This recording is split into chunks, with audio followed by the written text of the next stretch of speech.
thank you for playing You Don't Know Jack, the Reride. The question writers don't usually like it when we waste all of their precious questions on just one player, but I say to hell with them.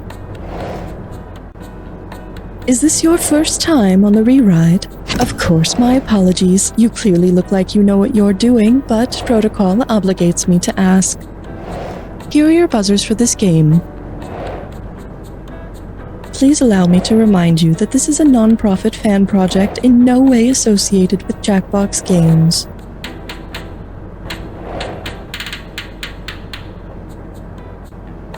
Please wait until the elevator has come to a full stop before you disembark.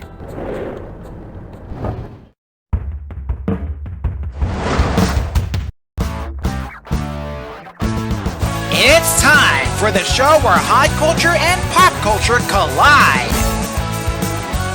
And here's your host, the head honcho of useless trivia, Conan Blankenberg. Haha, here's someone with a spare moment, ready to help out or lend an ear or at least pretend to while you check your phone under the table. Just keep in mind that every minute you give away is one less minute for your own procrastination. Manage your time wisely, lest it all gets booked up with other people's nonsense. It's about time we got to this floor, so clear your calendar and don't forget to set an alarm because you won't want to miss a minute of this ride. Hit your buzzer when a good value flies by and we'll be playing for it.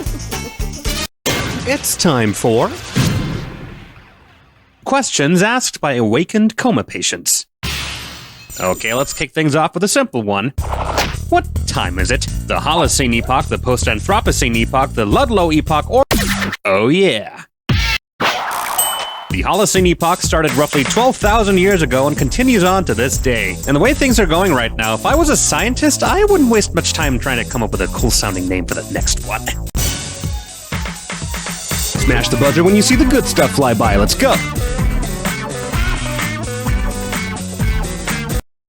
Thank you, and here is your category.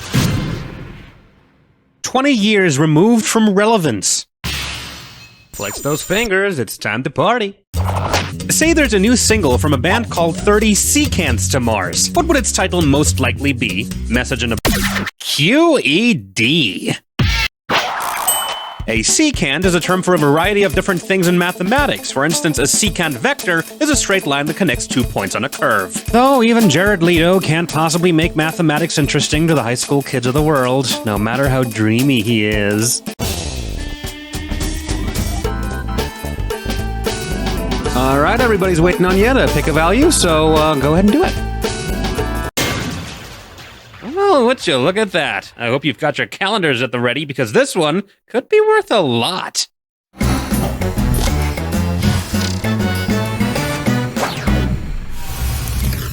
There's a hell of a lot of cash on the line for this When Did Happen, and here's your category. Once upon a time in America, yeah. Keep in mind, your task is to figure out whether the bottom event took place before the top event, after the top event, or never at all. Everyone ready? Okay. Who doesn't like a birthday? You get cake, you get to eat cake, you get together with your friends and your family, and all of you get to eat cake. Okay, there's only one great thing about birthdays, the cake. So, the main event for this When Did Happen is... the United States of America reaches its bicentennial year of independence. Hope you got your slice of America cake when you had the chance. Next birthday cake might not be as tasty. Now then, tell me if the following timely events happened before America's bicentenary, after the bicentenary, or never happened at all. A Clockwork Orange is nominated for a Best Picture Oscar. The Bulletin of Atomic Scientists' doomsday clock reaches midnight. Britain's clock tower is renamed the Elizabeth Tower. The bell inside Elizabeth Tower is named Big Ben. The first episode of CBS's 60 Minutes airs. The state of New Mexico opts out of daylight savings time. Cyndi Lauper's Time After Time appears on Billboard's Hot 100. And that's game over for this one. USA! USA is a chant they should stop using so liberally. Seriously, just stop it. Everyone's real tired of your shit. Well, there's your score. In case you care about that sort of thing, drink it in, or don't. We're moving on. Okay, buzz in when you see a number that looks good to you. That'll do, just about to bring some spice into this game. Just a tiny pinch, though. Here's your category. Terrible shows to watch on any date. Okay, party time. If the next episode of Dateline NBC took place on the actual international Dateline, what could be true about it? It's all true. Always has been. The international Dateline goes from pole to pole, so it would be quite cold, exclusively over ocean, so it would be quite wet, and is a complete mess of a line zigzagging all the way over the place, including a few stretches where it's completely horizontal and you can stay on it by drifting westward. And presumably it's followed by a very special and highly entertaining episode of Shark Tank. Pick a value that looks good to you, and then we can keep going. Well, that's respectable. Ain't much more than that, though. Here's our category. This food tastes like pterodactyl. So let's say you do end up watching Dateline NBC on your first date for some reason, and it predictably goes the way of the turd, and then you wish you could go back in time and fix it. Which of these first dates takes place the farthest in the past? The first date of the Buddhist calendar, the first date of the Ethiopian calendar, the first date of the converted epochal date for the Hebrew calendar lies in October 3761 BC, the farthest of any of the calendars listed here. Unfortunately, at that point, it'll be another couple thousand years until they invent kitsch rock, so we'll have to cry our eyes out in silence when things predictably go the way of the turd yet again. Come on, big bucks, no whammy, buzz in. Let's go, let's do it. Go, go, go. Coming up next. Oh dear, it's steam o'clock. So the face of a regular mechanical clock is round and a circle has 360 degrees, right? Well, assuming a clockwise angle, if the minute hand on a clock face pointed at the boiling point of water in degrees Celsius and the hour hand pointed at it in degrees Fahrenheit, what time would they show? Circa 3:35, circa 4:20, circa 7:15, or circa 11:45. The hour hand would point slightly past 7 and the minute hand just shy of 16, so 7:15 puts it just about right. You know, I'm glad we could at least all agree that a day should have 24 hours and that an hour should be 60 minutes. We can't get on the same page measuring something real like temperature, but measuring something fake like time? Oh, we're naturals at measuring fake shit. We do it all the time! Alright, we can't move on until you pick a value, so go ahead. Oh, you can be happy about that one.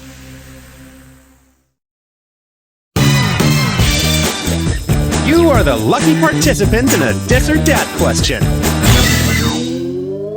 The category for this dis or dat question is print isn't dead if you can still roll papers. Okay, I'm gonna list off 7 names, and I need you to tell me if they were named Time Magazine's Person of the Year or High Times Magazine's Stoner of the Year. Each right answer will net you some cash. Get it wrong or don't get to it in time, and you'll lose cash. And keep an eye on the wire. It fills up in 30 seconds, and that's your time. Time to play Dis or Dat. Let's go. Doug Benson. Tay-Tay.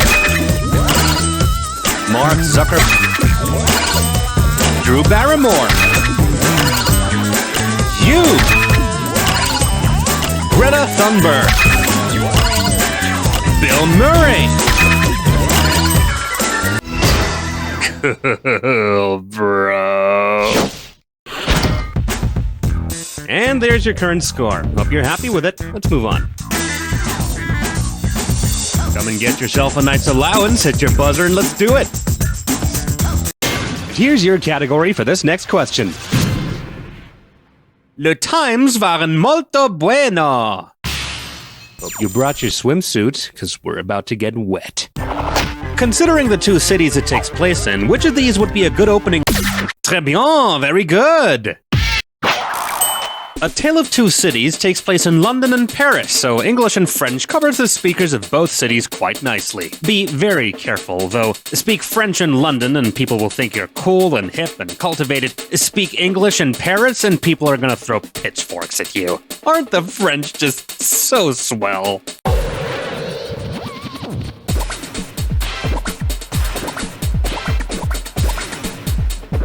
Okie dokie, it's value time. Smash your buzzer when you see a good one.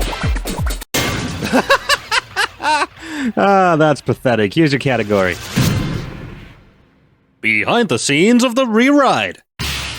So the writer's room has been racking its brain over this episode, and I have here in front of me an unfinished draft for a gibberish question, where they for some reason tried to rhyme the name of the movie A Clockwork Orange. Now, I think we all know about the difficulty of trying to rhyme the word orange, so the phrase they came up with ended up being sock, shirk, blorange.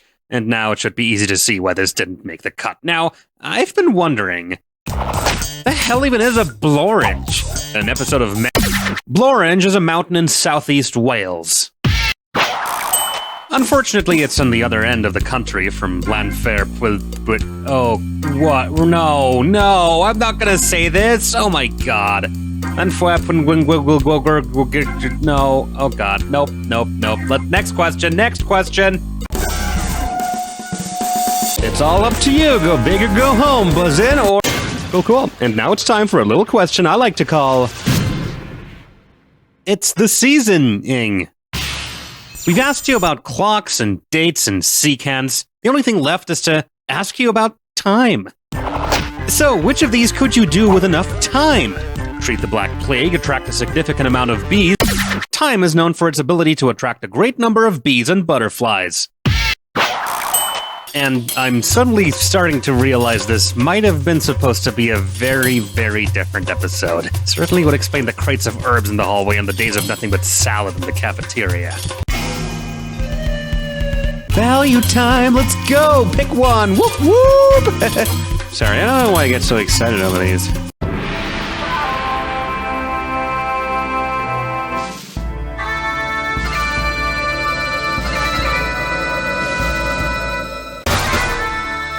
Oh man, it's the Jack Attack already? Where does the time go?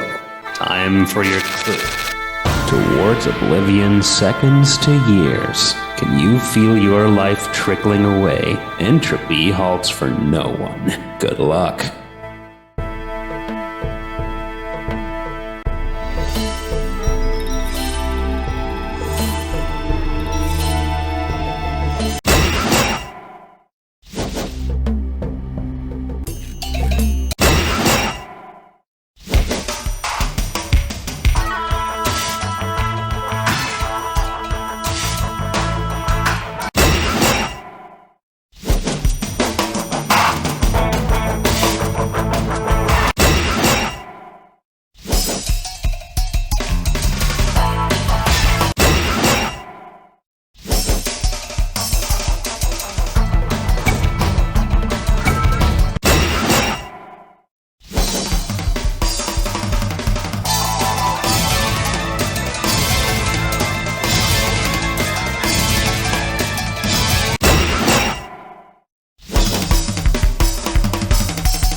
Impressive. Good job on that attack. Let's see how it impacted your final score.